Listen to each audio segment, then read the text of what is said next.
Which rookie receiver stood out in Thursday night's preseason action? What backup running back may be fool's gold this season? And how do you treat the Raiders running back situation at the moment in FFPC drafts? Plus, five-time FFPC main event champ and owner of FFMastermind.com, Mike Nazarek is going to join us to discuss Ramondre Stevenson, George Kittle, his pros versus Joe's team, and much more. We've got a great show for you. Farrell Elliott is here. I'm Eric Balkman. Stick around. Your high-stakes fantasy football hour starts now. The pressure, I've seen greater men than need a lesson. Broadcast live and heard around the world, you are now watching the most entertaining hour of radio on the planet. Welcome to the High Stakes Fantasy Football Hour presented by MyFFPC.com with your hosts Eric Balkman and Farrell Elliott. The High Stakes Fantasy Football Hour is your home for analysis from the best players in the world. And now, because no one else was available, here are Eric Balkman and Farrell Elliott. Solace in the scripture, are we not all our father's sons? I became a man, nobody ever told me what a man was. Thank you, Rob. Greetings and salutations to all you Bulkaholics and Farrelliacs. Welcome to the latest episode of the High Stakes Fantasy Football Hour presented by MyFFPC.com. I am, of course, your slightly above average host, Eric Balkman. My co-host is the definitive commissioner of fantasy football, Farrell Elliott. Coming up on tonight's show, we're going to list all the reasons that you should have clarity on the Vikings running back situation right now, or maybe not clarity. We'll list those reasons too. Plus, FF Mastermind CEO Mike Nazarek is going to drop by to discuss Joe Burrow, Nico Collins, and so much more. If you want to connect with us on Twitter, please do so at HSFF Hour. I'm at Eric Balkman. Follow Mike on Twitter at FF Mastermind. Check out Farrell's Kentucky Fantasy Football State Championship at KFFSC.com. Post on our Facebook page if you have any questions, Facebook.com/HSFF Hour. You can also email the show at highstakesfantasyfootball@gmail.com. If you have any questions for myself, for Farrell, for Mike, now is the time to get them in. We'll try to get all the chat room questions, all the tweets and the emails, and the fantasy feedback segment coming up later on in the program tonight. I want to thank our audio engineer, my best friend Bryce, and our producer and mutual friend Rob. This is not breaking news, but maybe because it's mid-August and some of you aren't drafting until now, which is fine. We would hope that you would be drafting earlier because it's a lot more fun to draft. But if you're just waking up right now, for the first time ever, the FFPC is offering two separate $1 million grand prizes. Obviously, the FFPC main event for the second straight year is having a $1 million grand prize. But for the first time ever in the Fantasy Pros Championship, our mid-stakes contest, just $350 to get in there, you can still win $1 million grand prize in a $6 million prize pool. Register for both those at myffpc.com. We got Dynasty Leagues popping off every day there, Dynasty Startups, and of course, closed 12-team leagues, the FFPC Best Ball Tournament, the FFPC Superflex Best Ball Tournament, Terminator, Super Bracket, Varsity, High Stakes, High Society, Big Payback. It's all going on at myffpc.com. We also, I should mention this too, otherwise Greg Sidoris is going to be really upset with me. But if you have not booked your hotel arrangements yet in Las Vegas, and you don't live in Las Vegas like Mike Nazarek, if you have not booked yet, time's running out on that. Just 4 days to go. If you've been following the FFPC email, or if you go to myffpc.com and click on that main event section, there'll be a little link at the bottom where you can book right on there and make sure you get hooked up with that discount that we have as part of our FFPC group rate. And the rates, when that expires early next week, rates are going to double or even triple. So make sure you are booking now if you plan on coming out with us and partying and drafting in Las Vegas. And why wouldn't you? It's an awesome experience. I highly encourage it. Don't take it from me. Take it from a guy who is Mr. Las Vegas, Mr. Louisville, Mr. Kentucky, Mr. Do-It-All. It is the definitive commissioner of fantasy football, Farrell Elliott. And Farrell, I got to tell you, I don't think you've ever had a bad time hanging out with the FFPC players in Las Vegas. Oh, hold on. We might have some audio issues with Farrell. Or maybe it's just not coming through on my end. Hold on. Let me pop Farrell out. I'm going to pop him back in here. And hopefully, live television, live YouTube. You got to love it here. I'm going to take a look at it here and try it again. See if we can pop Farrell on. Farrell, do we have you now? Still not. So I'm sorry, man. I wish I could get the audio working for you. I'm not. I'll tell you what we're gonna do here, Farrell. I'm gonna let you. I'm gonna let you. I don't know if you Rubio is in the YouTube chat right now, and he says you may be muted. I'm not sure. I'm gonna pop you out right now. And what I'm gonna do right now is I'm gonna bring in our guest tonight. You have seen him on this program many times over, and you know him, you love him. He's one of our favorite guests. He has 30 plus years of fantasy football experience. He operates one of the longest running fantasy football information sites since 1996. Primary claim to fame, I bring this up all the time because it's a pretty good one. He won the SI.com Experts League title 4 consecutive seasons, 2004 through 2007, and then basically Sports Illustrated gave up on the league. Like, Nazarek wins this every year. We're not doing it anymore. So basically, every year of its existence, Mike Nazarek won it. He's the CEO and president of Fantasy Football Mastermind Incorporated, aka FFmastermind.com. You follow him on Twitter at FFmastermind, FFmastermind on Twitter. Beg your pardon. Please welcome back to the High Stakes Fantasy Football Hour, Mr. Mike Nazarek, the 5-time FFPC main event champion, who's excited to come back to Las Vegas and win another one this year. Mike, welcome. I'm very happy to be here. I can't believe it's been 4 years since we've done anything live down on the Strip, and I'm going to be there this year, and I'm really excited. We're excited to have you.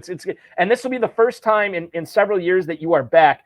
I know you love drafting online, but I know you love hanging out with us at the free players party Thursday night. Obviously, it's going to be lit this year with the Chiefs and the Lions, and I'll get to see you again. Haven't seen you in a few years. But, man, it is such a fun experience drafting live, isn't it?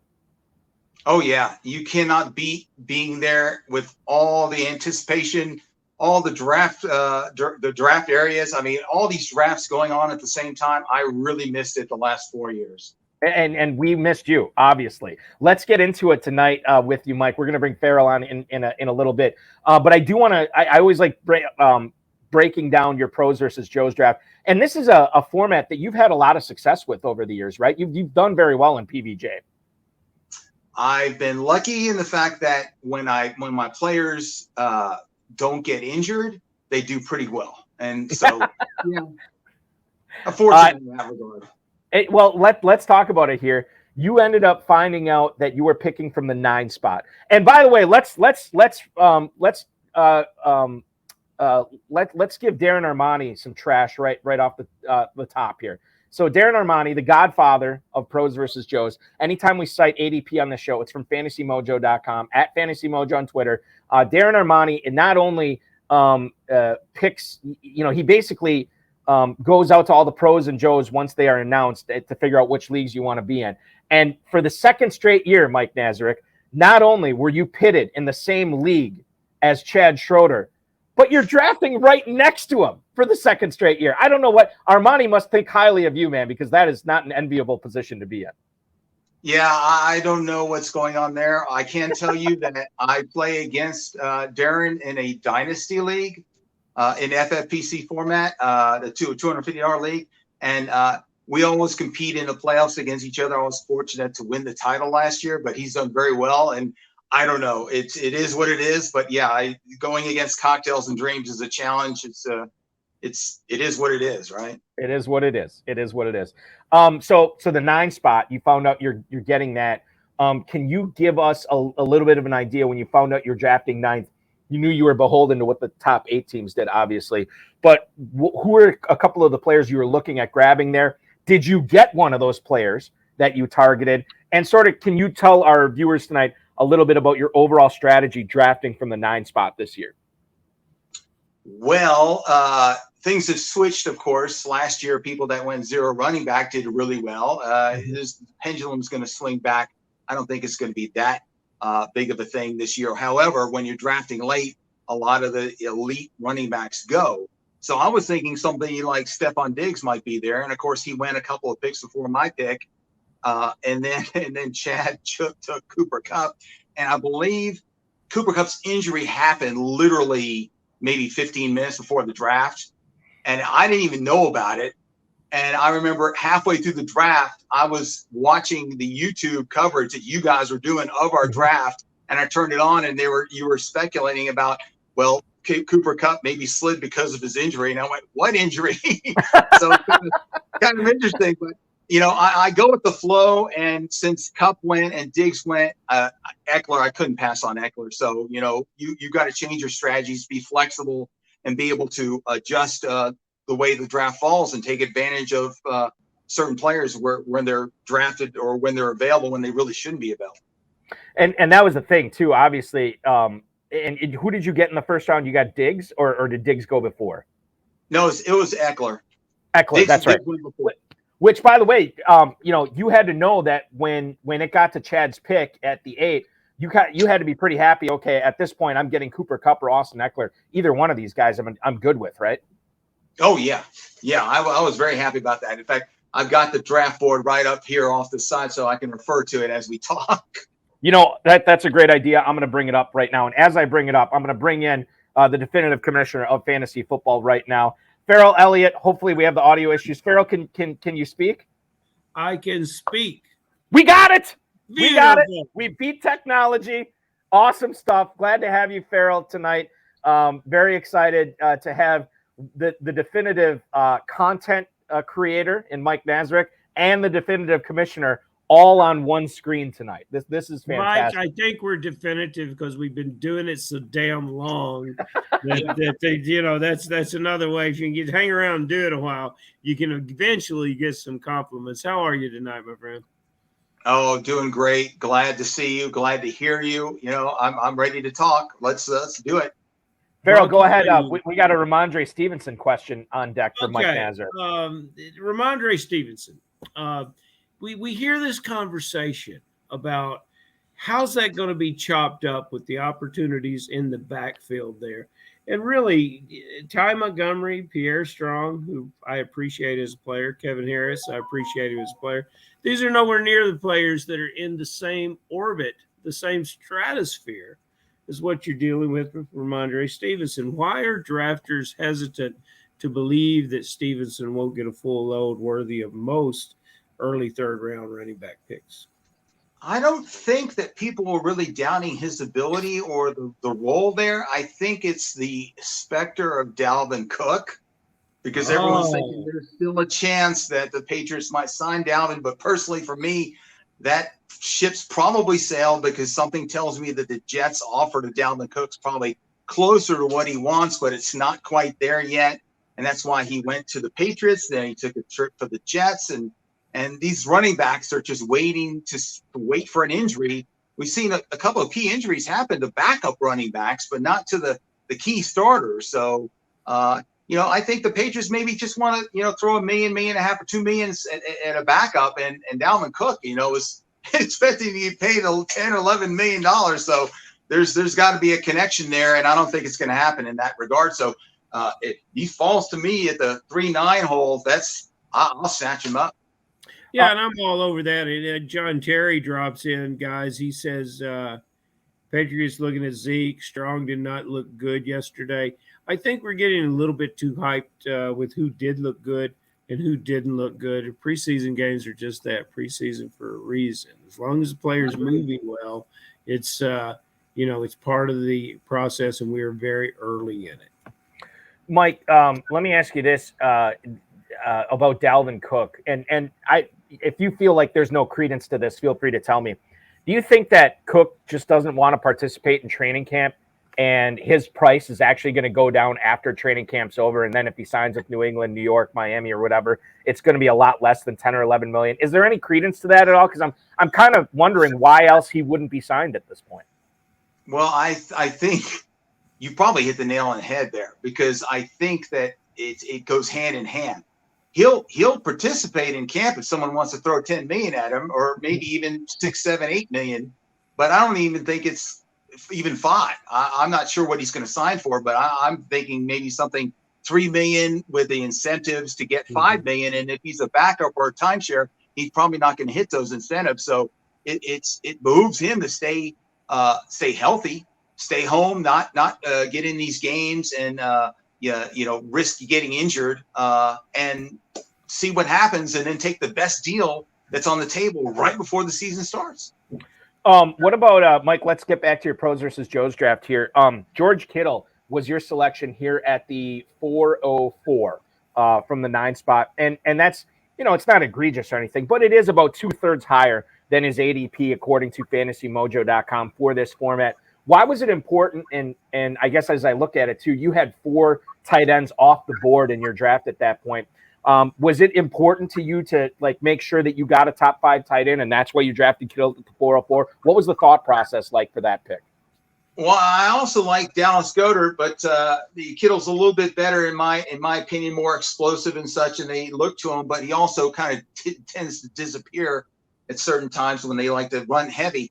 But the issue was that I was looking at the wide receivers, and I just didn't like.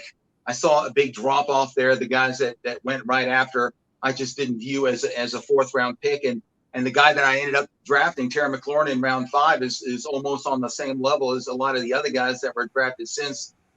And so that's why I ended up. I said I think I got to grab Kittle there. And when you're doing something like this, and you need a position of value at a certain place, ADP just kind of goes out the window for me. I mean, if it's less than a round, it doesn't really matter in my book. You're going after the player to suit your team and the best player available. Quick follow-up to that, Mike, just real quick, Farrell, I'm sorry.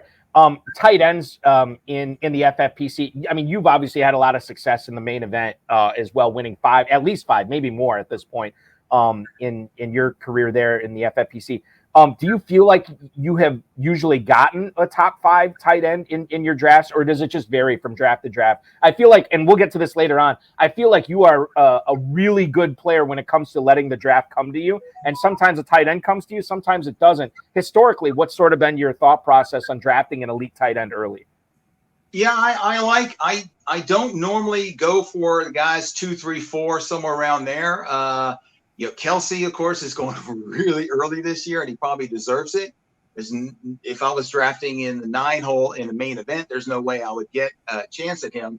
But yeah, like you said, I kind of let the draft come to me. I plan it out and see, hey, if this guy's available and we have these players at this pick, on the team already, then yeah, it's good to pick them.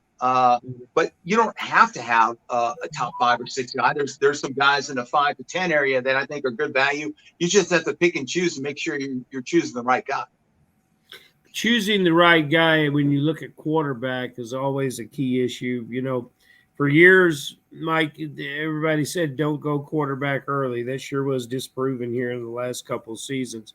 Joe Burrow is a quarterback that I thought would go early. Now he has a calf strain. He's tough as nails, fights through everything. The injury doesn't particularly concern me, especially with some of the double-digit quarterbacks that you compare him with. If he misses time early or if he's not quite himself in the first few games, that's okay. I'll take Burrow as he heals through the season. A 6th-round draft value is now what is attached to him. Doesn't Burrow become a targeted quarterback for you at that spot? Oh, definitely. I've always liked Joe. I have him on my dynasty team, so maybe I'm a little bit and I drafted him when he was a rookie.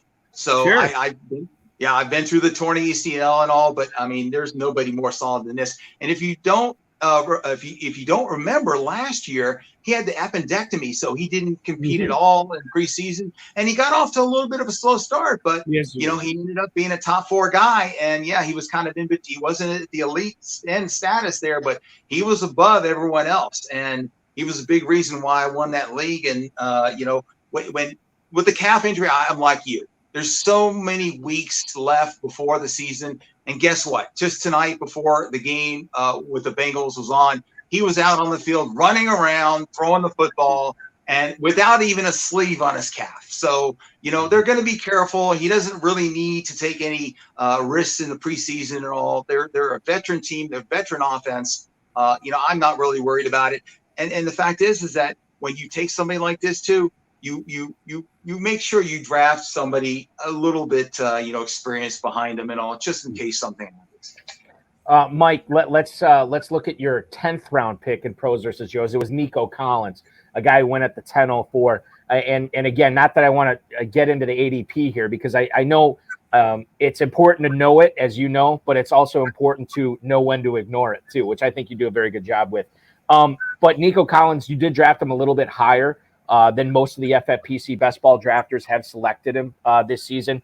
I don't necessarily want to ask you here, why did you reach on Nico Collins? I think that the question here is, what do you like about Nico Collins that made him an early 10th round pick? Was it the team construction that you already had? Was it his skill set? Was it his opportunity? Because there's a lot to like about Nico Collins. I'm wondering what you like about him this year. Yeah, you're exactly right there. Now, he is a wide receiver 4 for me, so I kind of do need him to perform a little bit. But the fact is that Brandon Cooks is no longer there. Yes, they got a rookie in Stroud, but Davis Mills is not the guy there anymore. Also, Collins has looked really good in camp. I think he's quickly ascended to the WR1 position there. And it was nice to see when I was watching the game last night that he caught the first pass from Stroud. So, everything's good there. What do I expect from him here? If he gets 65 catches, 900, 1,000 yards, something like that, 6 scores, as a 4, I'll be happy with that, Mm-hmm. That's, I got to ask you about this player in the 14th round. When he has been good, he has really made me think that this is an every week running back in the NFL. And then he just disappears. And this year he may be the best value in the Bears backfield, but does he get on the field? Does he get the touches? That's Deonta Foreman, who looks the part of every Superman running back in the preseason.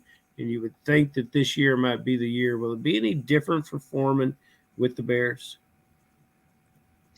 I think that there's a good chance that he does make a significant impact in that running game. People initially thought, well, Dave Montgomery's gone, so Kyle Herbert's going to be the workhorse back, but they don't want to do a workhorse back role for him. They want to do an RBBC, and then you got Rashawn Johnson, who's the rookie. He's got to learn the ropes and all. And Foreman gets hot, and when he gets hot, he has big runs. He scores. He's good at the goal. So the other thing that came into this play is picking him here. This is a best ball format. And so I don't need him to be consistent in that. And the fact he is my RB, what is he, RB4 for me?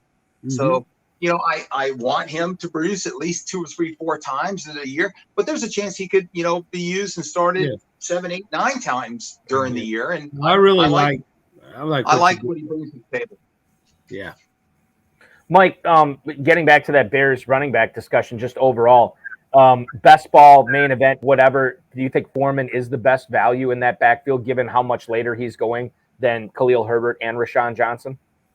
Yeah, definitely. I think he's kind of overlooked. A lot of people are not thinking on him. They're like, well, he's one of 3, but he could be the one in more than one game. And, if something, let's say Rashawn Johnson has trouble picking up the blitz because a lot of rookies don't do that quickly, then Foreman might be used more and might actually start catching some passes here and there. I mean, he can do a lot of different things. He's just not a runner per se, but that's what he's known for. But, like I said, he goes on hot streaks. You get 2, 3, 4 games of really good production. We're talking a 14th round pick, right? What's not to like? We are talking with Mike Nazarek from Fantasy Football Mastermind at FF Mastermind on Twitter, ffmastermind.com. If you have not gotten your subscription renewed for this year, make sure you're doing that. And why am I saying this? Because Mike Nazarek is going to win the Pros versus Joes this year. And here's how I know. Here's how I know Nazarek is going to be your champion. It's because of a rookie receiver in Los Angeles named Puka Nacua. Mike Nazarek did not plan on drafting him when he did in this. It was the 16th round. But sometimes fate shines on you, right? And sometimes things work out the way that they do. And Mike, you're going to tell the story here, and the viewers are going to understand, here's fate. Here's fate intervening in the Pros versus Joes. Mike Nazarek is going to win it this year. Mike, tell us why, because you have Puka Nacua on your team. How did you get Nacua on your squad? Oh, boy. Okay. I've never had any issues drafting any players in the FFPC system. The server's been great. I have no complaints. I've never even made a call to Bryce Masters, even though I've written his phone number down several times. When it came up, I was like, okay, well, in my queue, I put Puka in there, and then I noticed, hey, DJ Chark is available. I said, I kind of like him here. So he was available, and then I was clicking the button to put him in the queue or to draft him, and it just wasn't working. And it's like 5 seconds, 4 seconds, 3, and I was like, darn it, work, and it auto draft Bryce Young. And I don't need a 4th quarterback here. So, before I realized what was going on, I got on the phone and talked to the commissioner and said, hey, this is not who I wanted. And of course, right behind me, what does Chad do? He takes Puka. He takes Chark. Chark, He takes TJ Chark. Yep.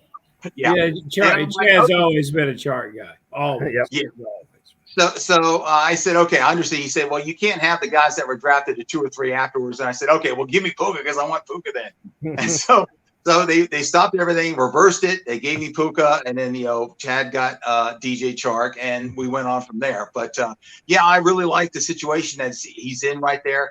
There's no more Allen Robinson. Cooper Kupp. He's probably going to be healthy by week 1. But still, Van Jefferson, has he really proven to be that he could be a number 2 there? And Puka's a big guy. He's got a lot of talent, and I think there's going to be opportunity there for him to make an impact. And to be able to get a guy like that in round 16 is good value. From a good passing program in college with a great connection to that team. I like him. I think he's going to be a fantastic slot receiver there. And so he's my favorite pick in your draft. But who's your favorite pick, at least in that draft? Sometimes when I go in these formats, sometimes I feel if I can get that one guy I'm targeting, it means a lot to me. Did you have a guy like that? Well, we talked about Mr. Burrow earlier, and It seems that I'm going a little bit earlier because normally I do wait on the quarterback. I think in the past 3 or 4 years I might have drafted Josh Allen once in an FFPC draft, and everyone else I've been waiting and drafting in the 7th, 8th, 9th round. But with Burrow, I think you can get elite status, and especially now with his injury, he's sliding to round 5, 6, and I really like it. That's great for drafting now, guys, because as John Terry points out, he's not going to be available there when we get to Planet Hollywood. So, take advantage of drafting now. And I think that sort of leads into my next question here, Mike, is something I've noticed about your drafts, especially in pros versus shows, because I look at those a lot closer than your main event ones, even though the main event ones count for much more. But one of the things I've noticed with you is, and I listen to your podcast, obviously you and Chris Rito, anywhere you get podcasts, download the FF Mastermind Fantasy Football Podcast. One of the things I've noticed with you is I kind of know the guys you like heading into draft season when you have your positional breakdowns, right? And I also know the kind of guys that you don't like, right? And I never really see you reach on those players that you like, right? I see you, again, I alluded to this earlier. You let the draft come to you, and when value comes to you, you take advantage of it. And I got to ask, you know your drafts better than anybody else. Letting the draft come to you, taking value when it comes to you, like Ramondre Stevenson, like Joe Burrow, like you did in this draft. How much of that do you attribute to your success? How much of that is understanding, I really like this guy, but man, I didn't think Burrow was going to be available. I didn't think Stevenson was going to be available there. That's an important aspect that we need to keep in mind in fantasy drafts, right? Yeah, you don't never want to get too attached to a player. I'm a huge Giants fan. I think I've owned Saquon Barkley once since he's been in the league. And it's not because I didn't like him or didn't want to draft him or whatever. For whatever reason, he never slid to me at the right time in the draft, or there was a better option. Somebody that I maybe said, well, certainly he's not going to be here. Well, I can take him or Saquon, but the other guy's a better value. So I go with the other guy. So never get too attached to any one player, because that's a sure way that can ruin your strategy completely if you do that. Mike, never get attached to any one player. I can buy into that all day long. Tell me a player that you've never and that you will never get attached to in 2023 FFPC drafting. Then give me a sleeper. Nobody we've talked about yet. Can't do that. Mr. Stewart last night violated all kinds of rules. We had to treat him badly, even though we didn't want to. So give me a guy that is your sleeper and a guy that you will have no business on your rosters. Well, it's combination of the fact that this guy ADP is just way too high for me, and I've seen him. And in fact, I just was participating in another draft, and I saw him go in at the end of the second round, and I couldn't believe it. and he's also a Bama boy. See, I lived in Alabama for 30 years, and so I'm a big Crimson Tide fan. Jerry Jeudy can't stay on the field for the life of him, and he's going in as high as the second round, third round, and all. And my sleeper, I guess, might be Cortland Sutton, because I've heard a lot of good things about him in camp this year, that Russell is looking to him as the number one guy. And so when you're looking at you take Sutton in round 8, 9, somewhere around there, or would you spend a third or fourth round pick, or even a second round? I couldn't believe it, on Jerry Jeudy. I mean, I think the choice is easy there. The second round for Jerry Jeudy. I don't know if you were in a draft with like a Jerry Jeudy relative, but my God, that is insane, Mike, to see him go that early. In fact, as I look at the mojo on him, the highest he's gone in the FFPC best ball tournament over the course of the last week has been the end of the 9th round. And I think this is important to understand here too, is Jerry Jeudy, wide receiver 20 at the 406. Cortland Sutton, wide receiver 46 at the 904. I like Jeudy better than Sutton this year, but I don't like Jerry Jeudy 6 rounds better than Cortland Sutton. Yep. Like give me the Sutton action there in the 10th round for sure. It's value. It's value. You know, I don't know what else to say. That's what I'm gonna go. I would go with the value pick all day long in that situation. John Terry Balky has very good questions. Maybe we should get him on the show. Get him a little box over here or something. I was not paying attention to the YouTube chat because I was interested in Mike's answer to that. But I'm like, oh, you know what? I got to ask Mike about these Giants receivers before we let him go. Well, and sure enough, John Terry says comes in because it's important. It's important to know. It's important to know for me which Giants wide receiver will be moving on to Montreal in the CFL, who, by the way, had a successful evening tonight. And so I'm asking John Terry, he wants to know, are there any of these wide receivers that you like with the Giants? There's wide receivers at the Giants I like. I think John Terry is a little bit out of bounds with his Giants hatred. Well, in my dynasty team, I own 2 of them, and one of them wasn't a Giant last year. Well, he's not technically a wide receiver, but I think he will lead the team in catches. That's Darren Waller. Mm-hmm. That's the obvious choice there. I think he is, if he can stay healthy. He's not a wide receiver, Mike. That's not. Where the question was, and I'll repeat, big Giants fan, does Michael like any of their wide receivers this year? That's not getting one. He's tight end. The other wide receiver that I own in my dynasty team is Darius Slayton. And he's having a really good camp. He just catches everything that's thrown to him. He can get open. He makes a tough catch. I know he's not DeAndre Hopkins and all, and they're going to be spreading it around, and most of the show is going to be Saquon Barkley and all, but I think that Darius Slayton is going to surprise a lot of people again this year. And I like Isaiah Hodgins too. They let Richie James go. Sterling Shepard can't be counted on because of that knee. He might tear another knee in the middle of the season. But I think Darius Slayton is going to surprise and probably stick with the Giants the whole entire year and be productive for them. I don't know what level he's going to be, but if you got him as a late round, at very end of your draft pick, especially in a best ball format, I don't think you can go wrong, because I think he will pop on occasion for the team.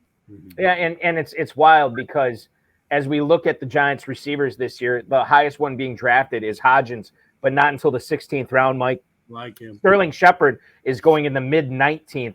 The only other guys that you didn't mention there, Jalen Hyatt, Paris Campbell. Is there any fantasy value drafting those guys in the 17th round this year in a best ball format?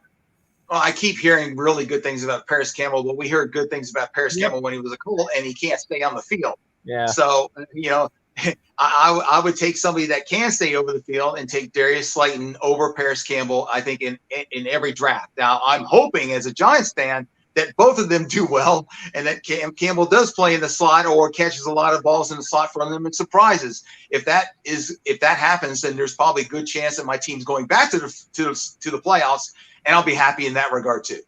Yeah, absolutely. FFmastermind.com. Subscribe now. FF Mastermind podcast with Mike Nazarek and Chris Rito. Anywhere you get podcasts, make sure you're listening to that. Going through the positional previews. You got wide receivers coming up next week, right? Yep. Wide receivers. We'll go over the top 10 wide receivers. My top 10, Chris's top 10. And then we do a couple of sleepers and overrated guys, creepers and such. And then, we go over all the injuries for the week and everything. And it's only a half hour, which yes. I can't imagine. Everyone wants to do at least an hour, and a lot of people do 2 or 3 hours of podcast work. First of all, my voice would give out. We're talking here we've gone 35 minutes right now, and I'm already starting to lose my voice a little bit. Who's going to want to listen to my raspy voice for an hour or two online? So we hit it hard, we hit it fast, we try to give you good information, and then that's it. And then we hit the next week, the next time, and we go over different topics. So I don't know what else we could do. We're doing the best we can.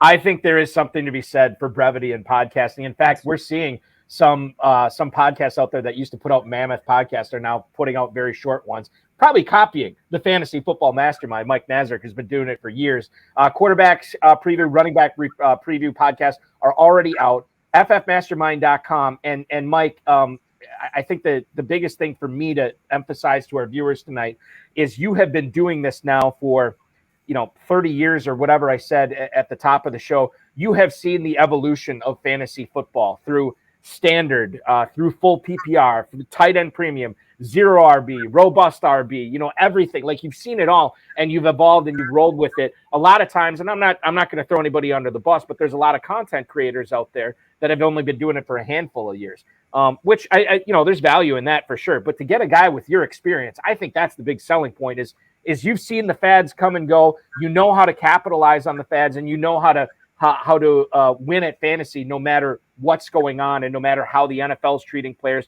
how people are drafting that particular year. It always seems like you end up at the top of your leagues, and I think that's a really big reason to subscribe to ffmastermind.com.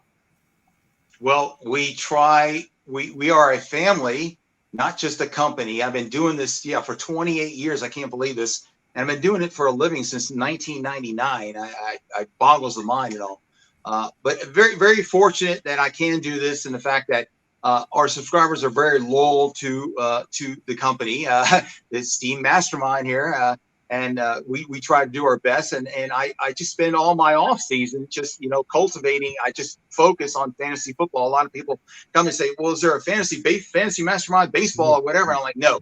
I'm a big Mets fan, but I'm suffering with them this year again.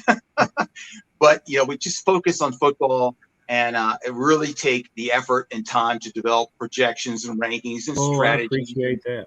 And everything. And you got to also be flexible. Don't get flustered when you're in the draft and I got to have this guy and he doesn't fall to me. Well, you always have to have a backup plan. Don't get attached to one player and such. But the fact is that by not only running the site, but also playing in the leagues, especially the high stakes leagues, it gives different perspective, and it enables me to adjust on the fly and, help out people when I can. Because if you're a subscriber, you can email me at any time. I get people to call me here, and they be like, "You answer the phone?" I said, "Yeah, I'm working here. This is what I do. I'm not getting rich doing this, but it's something I love. And, I'm here. And if you're a subscriber, you can email me or call me anytime. We'll chat about any question, fantasy-related question if you want." Yeah, I think it's great, Balky, because I'm so glad that my speaker didn't work tonight because, Mike, you've got a tight 35 to 40. You're just like in the music business. You're the opener. And tonight you were the opening act, and you came in and you did it. And then everybody says, the problem is, Farrell, he's the opener, but he's also the headliner. We got to follow him, So he opened the show, and then now we got a problem, But yeah, how fantastic it was to have you on the show. And I heard a little bit of that Alabama slip out when you said loyal. I thought that was pretty. Yeah, it's weird. I'm from everywhere. I was born in Long Island, New York, but I only lived there 6 years. My dad took a job working in the space industry down in Huntsville, Alabama. Working on the space booster rocket, for the shuttle. And he retired, moved to Florida. Of course, everyone from New York, when you retire, got to move to Florida. Sure. But I am not moving to Florida. No. And we stayed there for almost 30 years, and then moved west. And here I am in Henderson, which is right down the road from the Strip, and having a great time. It's hot as heck out here, but when you stay inside, air conditioning, everything's good. And it's a great atmosphere to have main event or other drafts down there for FFPC. There's nothing like going to a live draft, and you've got to do this at least once in your life. Come to Vegas, play in the FFPC, and you'll have a blast doing it. One more thing before you guys let me go, I want to make sure that we've done this every year that I've been doing this, giving it a $12 discount code for our Super Bowl premium package, which is all of our information. That's our preseason draft guide, all the updates, all the rankings, our drafting software, our weekly and season newsletters, those daily releases, premium injury quick bits, the market rankings, flex rankings. I mean, the entire thing, Super Bowl package. That code is FFPC12. So if you do that, if you go to the site, check it out, and a Super Bowl package is normally $59.95. You put in the code, you can get it for $47.95, and that's even cheaper than the Pro Bowl package, which is our next package down from that. And just to try us out and support the site, I appreciate it. Yeah, and listen, I think how many times we've been doing this show for, a decade plus. I mean, obviously, a lot of the viewers tonight have seen some of my other shows where we have various content creators on. Nobody has ever said like, hey, you email me, I will email you back. You call me, we'll talk fantasy. Well, that is so rare in the industry, and you've been doing it for almost 30 years, Mike. FFPC12 is the discount code to get 20% off that Super Bowl premium package right now when you go there. The best possible package that Mike Nazarek has to offer. And one of the best possible packages this show has to offer is having Mike Nazarek on each and every mid-August program. We love having you on, Mike. We will continue to follow you on Twitter at FFMastermind. Continue to subscribe at ffmastermind.com and listen to the Fantasy Football Mastermind podcast with yourself and Chris Rito anywhere you get podcasts. Thank you so much for joining us tonight. Really appreciate it. And we'll see you in just a few weeks at Planet Hollywood, my friend. Oh, yes, definitely. I am looking forward to it. Can't wait. And, good luck to you guys the rest of this year. And by the way, I think you are a little bit better than a little bit over average for a podcast host. Slightly above. Thank you. I appreciate that, Mike. Be good, man. We'll see you in a little while. Okay, see you guys later. See Mike you, Mike. Nazarek, ladies and gentlemen, the Fantasy Football Mastermind himself. Dropping aboard. Once again, go to ffmastermind.com. Use the discount code FFPC12. That's FFPC12, and you'll get 20% off that Super Bowl premium package, the best that Fantasy Football Mastermind has to offer. And let me tell you, it's worth it.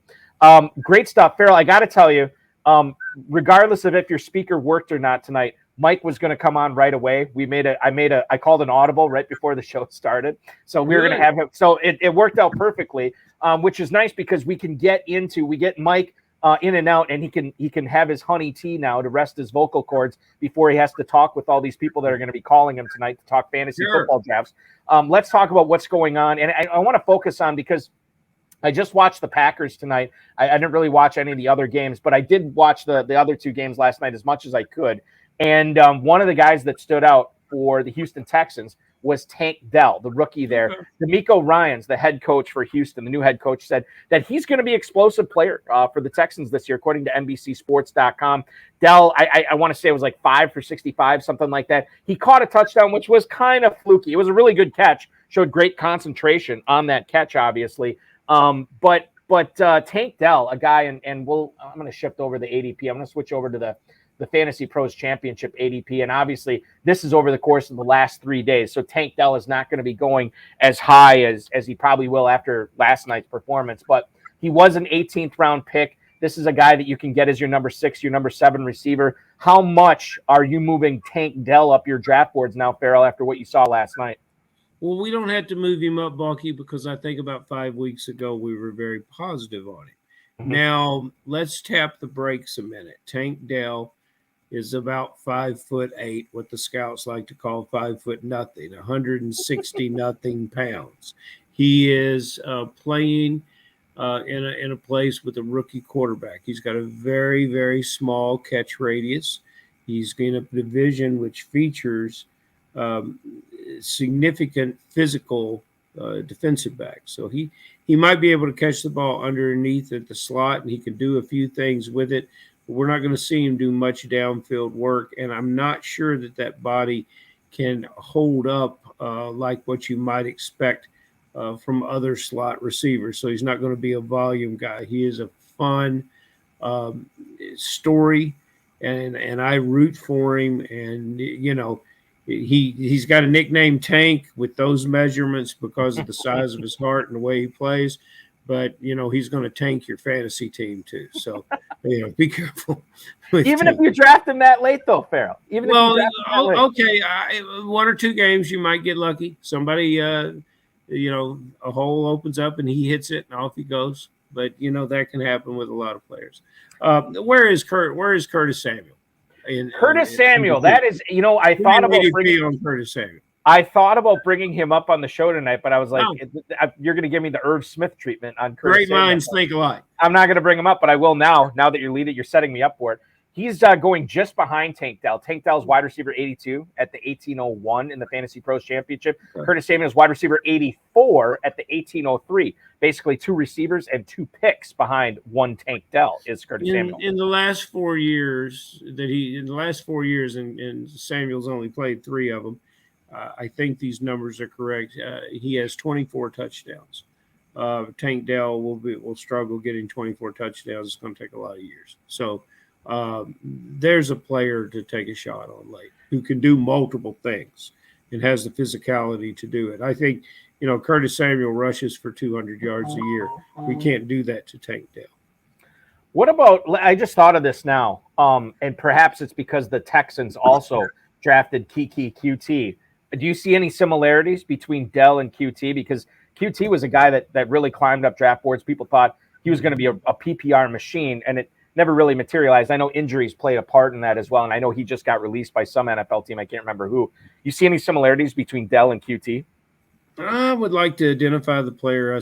Richie James is a similarity of Dell, and in the way that he plays. And what's the kid down at Arizona, Dortch? Greg Dortch. And that's a similarity to Dell. But still, Dell is a less physically developed athlete than those guys. He may be slightly faster. Look, if he's playing with Aaron Rodgers, if he's playing with Mahomes, if he's playing with a lot of quarterbacks that can put the ball where it needs to be and put the ball in this kid's hands, I'll feel differently about him. He's got a rookie quarterback with some that's not going to be that's not going to create things for fantasy for us. Pete Carroll, a guy that is equally entertaining. He's as entertaining as he is maddening for fantasy football purposes, Farrell. He said Zach Charbonnet, quote, looked really physical in his game against the Vikings last night. Pete Carroll said that his fellow teammates were going crazy on the sidelines for him last night. He didn't start, actually. DJ Dallas started. Remember, Ken Walker's obviously hurt right now. But DJ Dallas got the start, and then Charbonnet came in. Charbonnet looked good. I mean, he had a few catches last night, which is what you like to see. He looked pretty good running the football as well. Charbonnet, as it stands right now in the Fantasy Pros Championship, if we look at the ADP, and I'll tell you what, let's compare him with Ken Walker right now, who we're not quite sure when he's going to come back. But if you look at the Seattle running back situation, the way that FFPC drafters are treating it, Kenneth Walker, 503, so that early to mid 5th round range. Zach Charbonnet, smack dab in the middle of the 9th round. Farrell, how much do you think Charbonnet is going to go up after last night's performance? And how much should he go up after last night's performance? Because we tend to overreact to stuff like this. It's what we do. I think you preached caution on all these players earlier in the podcast tonight. I assume you're doing the same thing with Charbonnet here. Well, we talked about Charbonnet a little bit last night. We talked about the similarities and the differences between these two players, and both of them have a role on the team. Both of them look to be the same type player. Both of them bring different skills. So Charbonnet is probably a little better blocker than Walker and a much better catcher. Walker is a more violent runner, hits the hole faster, gets moving quicker. Both of them have good straight line speed. I like Charbonnet a great deal. I think that both players present, especially if we can get Walker back in the lineup. We were high on Walker last year. I think both of them represent value at where they're being drafted right now. I would never encourage you to draft both of them in a national competition like the Fantasy Pros Championship. But certainly if you are playing in a closed 12-team league, there is some value because you're not investing. This is not Foster and Ben Tate, right? Arian Foster, Ben Tate. This is a 5th-round pick, and this is a 9th-round pick right now, and sometimes you can get away with that. The Raiders, we touched on this a little bit last night, but this was prior to them signing Damian Williams. Apparently, Damian Williams and Rex Burkhead were both competing for the same contract in Las Vegas. Damian Williams ends up winning that. I would assume this means at a minimum, Farrell, that the Raiders don't expect Josh Jacobs to report anytime soon, so it gives them an extra body at running back here. with Damian Williams. I don't think there's much fantasy value for Williams here, but I think it's worth talking about Jacobs. It's worth talking about Zamir White as well. But really the story here is Jacobs. If there is one running back that I think stands the best chance to sit out the season, it's probably Jacobs. How real of a possibility do you think it is for him doing that, given this Damian Williams signing from Las Vegas? I don't know, because I was completely wrong about it, because I thought that Jacobs would be the first to go, and I really, with our two holdout running backs, and one was very, very short lived, and Jacobs is still out there. So my guess was incorrect then, and I wouldn't want to warrant it now. Damian Williams, good player. He's on the short list of a lot of NFL teams, and the Raiders are realizing, hey, over the next 10 days, we've got 2 exhibition games. They might have a practice against someone else that they're playing in the next exhibition game. So they're going to need bodies at the position. He's a capable guy to try to make a roster. Pretty good special teams player, too. Has no aspect on Jacobs and has no aspect on our fantasy football.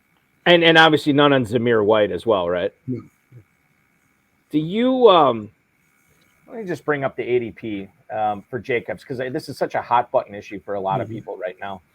Josh Jacobs, Farrell, over the last 3 days has moved up in drafts.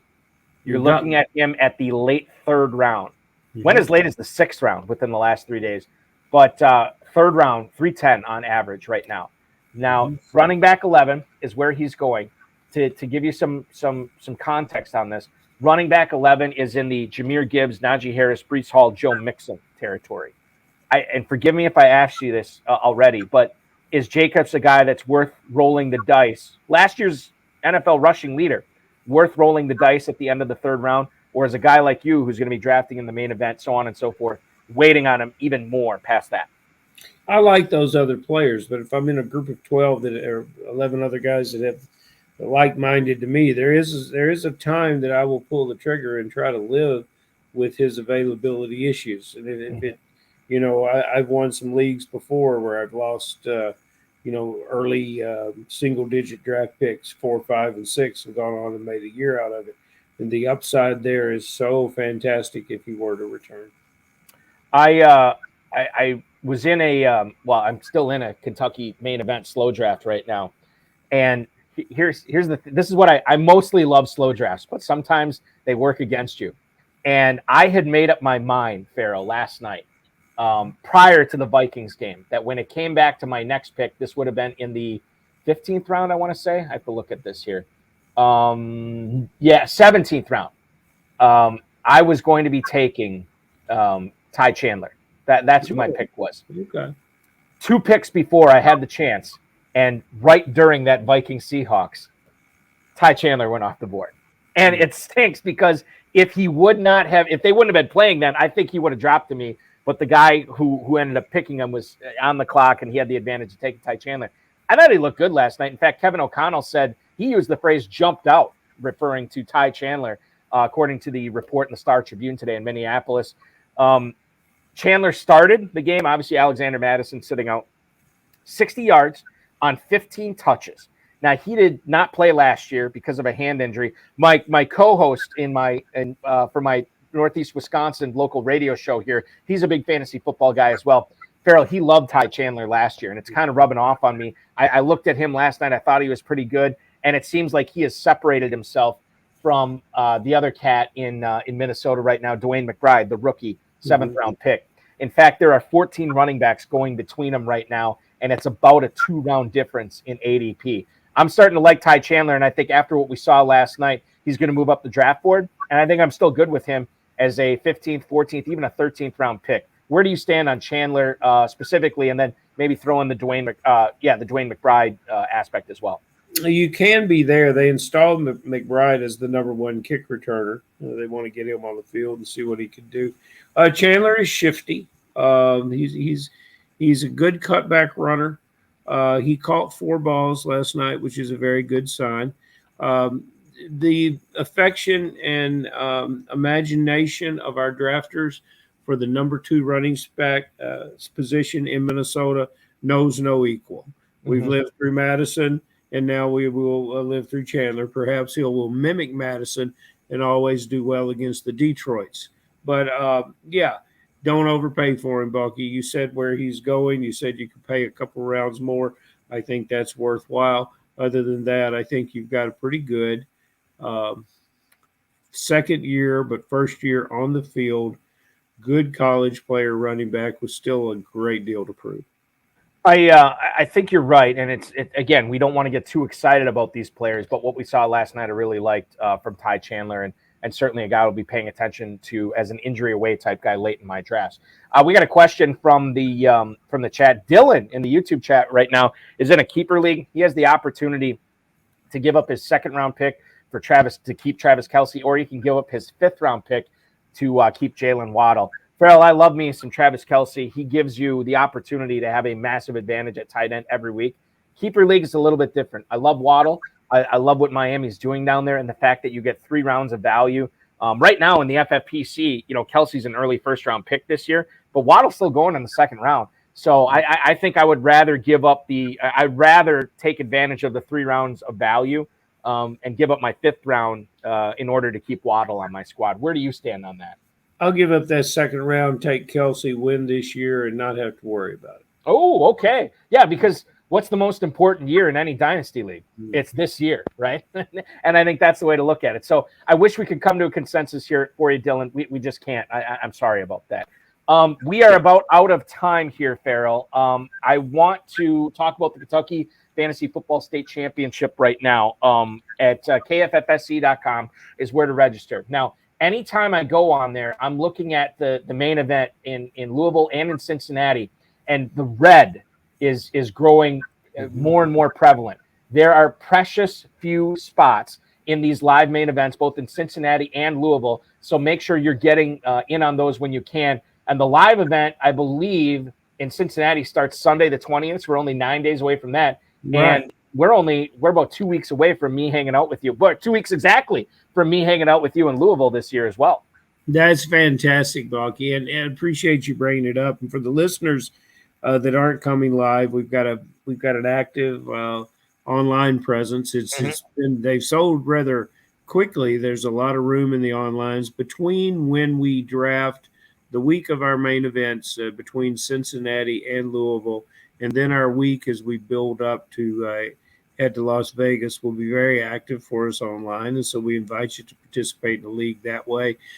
Big payback spots. There are, I think, maybe 3 left. Anyone that's interested in a big payback spot and wants to play can do so virtually. We're going to accept a couple virtual players for that, where when we draft live, you can draft online. It will all be seamless and appear to be the same thing. Bucky, we're at a point where we've got a lot of new players, returning players coming. It's going to be a great year. And then we will all head to Planet Hollywood and to Las Vegas. So it's everyone's favorite time of the year. I'm drafting a team right now against the aforementioned John Terry with playing partner and longtime friend Trevor Holt, who can't wait to return to Las Vegas. He won his first ticket there by being one of our top 5 finishers in the KFFSC. We'll be bringing our top 5 guys from last year again this year. So, it's a wonderful time of the year, and your participation in leagues has always been an enthusiastic positive for what we're doing in Louisville.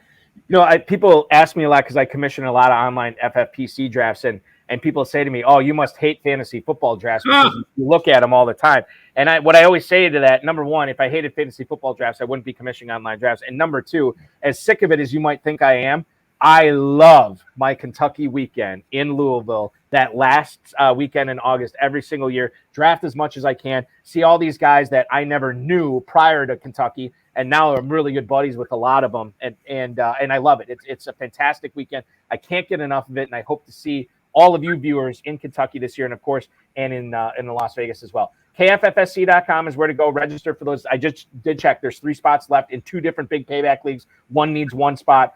The other one needs 2 spots. And then, of course, the KFFSC main events, both online and live. We will check those out as well. Farrell, Thanks for doing back-to-back shows. I appreciate it. And we will do this again next Friday at 10/9 Central. I look forward to it, Balky. Thank you. You're the man. Farrell Elliott, ladies and gentlemen, the definitive commissioner of fantasy football. I want to thank Mike Nazarek, Farrell Elliott, the FFPC, Rob Bryce, and, of course, each and every one of you for hanging out tonight. The FFPC YouTube channel, in case you missed it, earlier this week, Duke Viveros on the road of his high-stakes lowdown, a guy who's won $200,000+ in high-stakes fantasy football. Check that out. If you missed the Thursday night broadcast of the high-stakes fantasy football show on the Better Sports Network, it was myself and Tom Strachan live from the United Kingdom. That was a lot of fun. We had an intercontinental broadcast last night. That was cool. We chopped it up for 2 hours. You can check that out at the FFPC YouTube channel as well. Next Thursday, Andrew Cooper, Coupe Fiasco on Twitter from Fantasy Alarm will be my guest there. We are going to have, I'm still working on the guest next Thursday, but we'll have a RotoViz high stakes lowdown for you at 10/9 Central next Thursday night. Sunday night on the FFPC YouTube channel, Aiden LaCorey and Dave Tripoli will cover a live FFPC main event for you here. And they'll tell you everything that you need to know. These guys are ponying up the better part of $2,000 to go for $1 million grand prize. So you can see what they're doing in their drafts. That's coming up on Sunday night. Tuesday night, it will be myself, Dave Tripoli, and I believe Aiden LaCorey as well, calling the action from a live Fantasy Pros Championship draft. And then next Friday night, Farrell and I will be back at it at 10 p.m. Eastern with a special guest, which I need to talk to Farrell about. We're going to see if we can get him on. It'll be a lot of fun if we can. That's at 10 o'clock next week. Now, tonight, Fantasy Pros Championship. The midnight draft, I have to look at it right now. The midnight draft is 3 teams away, starts in less than an hour, so make sure you're registering for that. I'm commissioning that one. It'll be fun. We'll share a few laughs. I'll watch you draft a fantasy football team and maybe watch you win $1 million. Draft there tonight, and drafts start both Saturday and Sunday at 11 a.m. Eastern. They go all the way to midnight. There is a spot for you. This will be a huge weekend of drafting, the biggest weekend of drafting we've had thus far. So make sure you're going over to myffpc.com and registering for those leagues there. $1 million grand prize in the main event, $1 million grand prize in the Fantasy Pros Championship, Dynasty Leagues, best ball tournaments, 2 of them, and of course, closed 12-team leagues, including the Varsity, the Big Payback, High Society, Best Ball Classic, whatever you want. And they start at $5 and go on up. That's at myffpc.com. Remember to like this video, subscribe to the channel, comment, share, and get notified so you know every time we go live. The next time it will be Sunday night with Dave and Aiden covering a live FFPC main event draft for you. Thanks so much for watching, everybody. Your weekend officially starts now.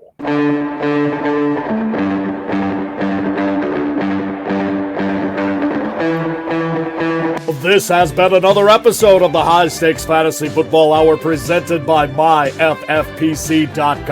It was broadcast live and was watched around the world. Balky and Farrell will be back next week with more analysis, more interviews, and more advice from guests much smarter than they are. Thanks for watching, and we'll talk with you again next week.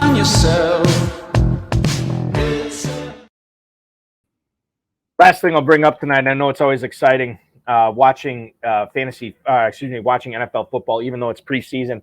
I don't know what it is. I don't know the fact that we're doing more shows, the fact that I'm in more drafts, the fact that we're seeing live NFL football right now, but I'm closing out on one slow draft that I'm in right now, and all I can think about is my next one. So much fun to be a fantasy football fan this time of year. You never know when you're building that 7-figure juggernaut, and I wish you guys nothing but the best. Guys and women, nothing but the best in drafting $1 million grand prize winning team this weekend. Hopefully it happens for you. May the ball bounce your way. Thanks so much, and I'll see you in the draft rooms. We'll talk with you again. I will talk with you again on Tuesday. Aiden and Dave will take over Sunday night on the FFPC YouTube channel. Thanks for watching, everybody.